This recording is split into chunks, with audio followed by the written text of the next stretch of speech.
tell us about Tate and what you brought. Okay, there was a company in the 50s, 40s, 50s, and into the 70s. You're looking at me. Okay. There was a company in the... Okay, one second. One more time. There was a company that ran from the 40s to the 70s called the Tate Curiosity Shop out of Arizona. And the fella Tate, I forget his first name, but it's in an issue of Shocked and Amazed, made these props out of pretty much mud and muck and hair and probably whatever he got out of the trash. And he had a whole series of them, and you would see the signs like Pygmy Mudmen Mummies or Pygmy Village, and when you would go, it'd be a bunch of shriveled up pieces of crap like this one here, which is actually a very nice piece, which is a wolf boy found in the Arizona desert by gold miners, which was purchased in the 50s by a carny, and he never framed it up and took it on the road. Sat in his garage, so pretty much it's how it would have came from Tate's. And how they would frame it up, they'd put it in some dirt, usually a flat plywood box with some mud in there and a screen on top so nobody could break it, and they looked like crap. It was like amazing. You go again. I have a little spiel. The Pygmy Mudmen Mummies were a staple of the Sideshow Museum, but usually were some shriveled up pieces of crap like this rare specimen. And they were just garbage. But every carnival had a display of them, and for years that's what you saw until people got better and the effects got nicer. And there's a Pygmy Mudmen banner if you want to take a shot. Yeah, we'll shoot that. We'll come back and get B-roll of that. Yeah, we'll get. So here's a Yeti Finger. You know, again, it's a fake, but. Can you say that again? You want me to tilt it a little? Tell us about the Yeti. Well, like a lot of Sideshow Museum attractions. Sorry. It looks like the rest of the Yeti or the Yeti member, yeah. Here we go, and go ahead, Jeff. Like a lot of the side. Sorry. Go ahead and ask him the question. Okay, Professor, can you tell us about this piece right here? Well, like a lot of museum attractions, they were gaffes or they were hoaxes, and this here is a Yeti Finger. It was made by a modern gaff maker, Doug Higley, and it's pretty good. It looks like it could come off of some sort of primate or something, and again, it's just a furry piece of whatever. And again, the museums had questionable and wondrous displays. Most times were make-believe, but as long as, again, like Barnum says, Americans like to be humbugged as long as you let them in on the joke, you know? What about the fella right here? This is a medical mold that they would usually have for medical students or hospitals. It was of a Fluidamine Baby. This one we've had detailed up for display. And then if you went over here, it's a two-headed baby that we had done. This one is also a gaff because naturally in the politically correct times we're in, you couldn't really display flesh too much. And I had this one made by an artist, and we did about a dozen of them, and there's about 8 of them still out with various carnivals and showmen right now. Is this a gaff here? Oh yeah, this is rubber. You know, rubber. They would make these for students to see what various deformities would be, because again, as it gets more politically correct, people find showing real specimens distasteful, even though they're born every day, you know. I was in the Mutter Museum one time, back when they were having their lunch, and they had on the table at least a dozen modern, brand new, had been gone full term in the last 6 months of when I was there in a local hospital. And you would think in this day and age of free health care, that this wouldn't happen, but there's still monster babies are born every day, you know, and they just don't get to go pay and see them anymore.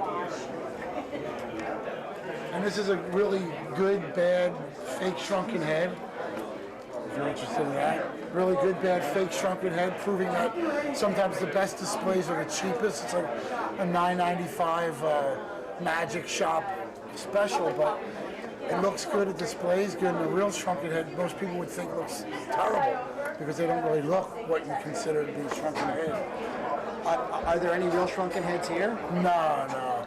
All the ones here are fake. Either this one's rubber, and I saw somebody with a skin one, a goat skin one, but a real shrunken head looks strange. If you look at them, it looks almost like a fisheye camera.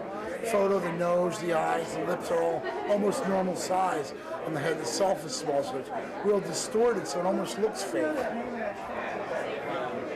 And then this is an interesting piece. Let me move the boob. Is Jake the Alligator Man, which is a copy of a famous gaff that's in a curiosity shop in Seattle. In Marsh's Curiosity Shop, Jake the Alligator Man. It's pretty famous. You see the postcards all over. This one was made by Mark Frierson, who was a famous gaff maker and banner painter. Probably one of the best left in business today. So that's a Frierson. Yeah, that's a Frierson. Frierson also did the Celtic mummy head,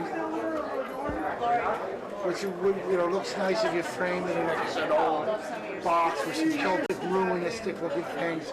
We just have it here on display. So these were the roadside attractions. They were mainly usually fake items that were called gaffs. Yeah, the fakes were generally called gaffs, and like anything, there was a limited number of real items, and also the real things are much more fragile and hard to come by. But back in the day, say pre-50s and 60s, there was a lot of real things out there. A lot of real mummies and skeletons, shrunken heads, all sorts of strange medical specimens. In fact, Harvey Boswell, Captain Boswell, who you can read about in the pages of Shocked Amazed anytime, was one of the top birth show operators, and he would show live, or not live, but born alive babies and monster fetuses for years. And he would tell us that a lot of his best shows were at church carnivals or places where you would think that today they would definitely not want it. They would request the birth show because, say, for pre-60s, that was birth control, and that was how people learned about, sex education, you know what I mean? They would go, they would see the stages of life from conception to birth, and then they would see the monsters or the wages of sin, the wages of drugs. I'm sorry, my little friend. Can we Sure. Okay, you ready? Yep, you're looking at me. I'll be interviewing. Okay, why don't you explain this? This here is a chair of nails, which is a smaller version of the bed of nails. This belonged to Captain Don Leslie, who was a tattoo man and a sword swallower in the circus sideshow for 30, 40 years. He gave it to me for a keepsake. And what it is it's a takeoff where the Indian faker acts of laying on a bed of nails, which is, they're all actually real nails. They're sharp, they've never been dulled, and they're spaced not very uniformly apart because it's Captain Don's, and he has attention deficit disorder. But anyway, and you would lay on them, or in this case sit on them, and your weight would be evenly dispersed. And part of the act, sometimes after you would carefully put your weight on there, so you would lay your whole weight on there, and sometimes you would get an audience member to sit on your lap, or if they were laying you down, they would put a brick on or a cinder block on your chest, and somebody would smash it with a hammer, making it look that more impressive. But really, it's an act of physics where the dispersion of weight makes it so that you don't hurt yourself. However, if you've seen some of the performance now, they limit the number of nails to make it actually more and more dangerous. And Harley Newman, one of Shocked and Amazed favorite performers, does it on 4 spikes he can put his body on, which is actually very dangerous. But as this, if you do it right, the danger is minimal. However, at this point, weighing 200 and some pounds, it's starting to prick me in the butt a little bit. Why don't you sit up then and get off of that? That's good. We'll do an ID. Have you come down and sit down? Was that okay? Even do you do that over personality did say, you're watching Shocked and Amazed. There's a bed of nails. He's got the whole bed. We'll watch. If you could just have me come over, and come sit down and go do the number, and then look in the camera and go, you're watching Shocked and Amazed too. 5, 4, 3.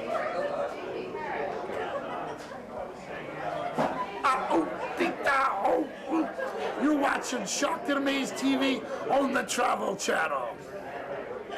Still one more. One more? Oh, okay. Here we go. 5.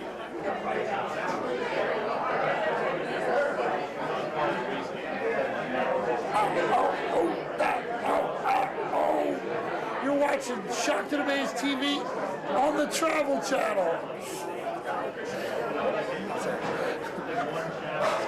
Yeah, great, great, super. It's good.